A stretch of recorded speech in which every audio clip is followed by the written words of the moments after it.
crois que vous avez dû défendre votre père. Qu'est-ce qu'il avait fait comme avocat? Oh, mon père a fait un certain nombre de choses. Ouais.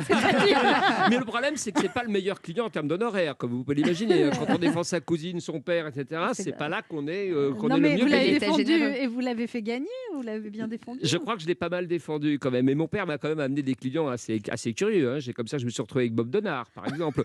Alors là, je me suis dit, bon, et en même temps, il n'avait plus d'argent. Donc je me disais, j'aimerais bien faire payer Bob Denard, mais même juste avoir Bob Denard dans la salle d'attente, c'était super. Vous voyez, voilà, avoir Bob Denard, c'est comme si on me disait, tu vas défendre Zorro, tu vas défendre. Voilà. Alors c'est un peu plus compliqué. Hein. C'est un mercenaire, c'est les Comores, c'est moins, c'est pas uniquement Arsène Lupin. Mais il y avait un petit peu de cette magie-là.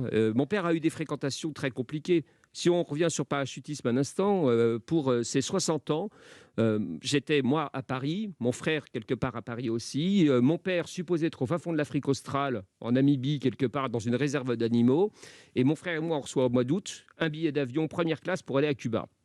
3 jours, aller-retour.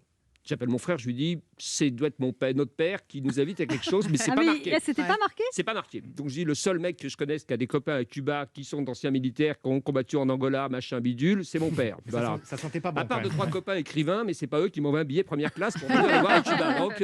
Donc je me dis quand même c'est étrange et mon frère me dit on y va, on se pose pas de questions. Donc et on arrive à l'aéroport à La Havane tous les deux, on se dit vraiment on sait pas où on va. Hein. C'est le truc, c'est comme voyage en terre inconnue, mais c'est quand même c'est Cuba, ça va mieux. Et on arrive et il y a mon père habillé comme Fidel Castro, vous voyez, avec des mecs qui sont comme Fidel Castro et qui dit bienvenue, on va faire mon dernier saut en parachute pour mon anniversaire avec vous. Oh, j'ai dit, là, les conneries, ça va. Là, j'ai du boulot, j'ai 2 enfants, j'ai 5000 choses à faire. Je suis venu là, je pensais qu'il y avait un truc, mais si c'est juste pour faire un saut en parachute, il me dit, j'ai plus le droit médicalement, parce que le toubib m'a dit, arrêt cardiaque, machin, monsieur Pierrat, à partir de tel âge, c'est pas possible. Il me dit, donc, je suis dans un endroit où on m'emmerde pas. Là, on a un avion militaire, mes copains et moi, on va faire un dernier saut avec mon fils. On saute à 4000 dans le vide. Et puis, je lui dis, mais moi, je connais rien du tout. Là, j'ai pas sauté depuis des années. Tu vois, papa, quand même. Et puis, autour, la mer, là, c'est l'océan, les sargasses et les requins. Il me dit, qu'est-ce que ça peut foutre de sauter chez les requins? Je dis, mais je reprends l'avion tout de suite. Mon frère dit, c'est mon anniversaire. Donc je dis, Donc, bon, pas le ok, choix. voilà. Il avait quel âge là? Il avait 60 ans. Ah donc, ouais. donc, on est monté dans l'avion.